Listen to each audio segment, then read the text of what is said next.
এবার না হয় নিজেকে ভালোবাসা যাক।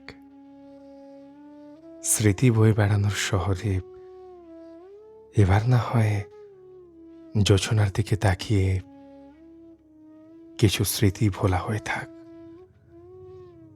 রাস্তার পাশে কিংবা ফুটপাতে একটা চায়ের দোকানে বসে চা খেতে খেতে নিজেকে নিয়ে ভাবা যাক।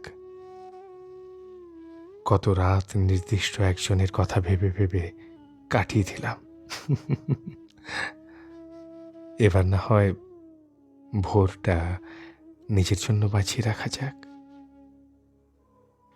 অবেলার ডাল ভাতে ফুরিয়ে গেছি অনেকটা। এবার না হয় ভালো কোনো রেস্টুরেন্টে গিয়ে নিজেকে একটা দারুণ ট্রিট দেওয়া যাক। এবার না হয় নিজেকে নিয়েই ভাবা যাক।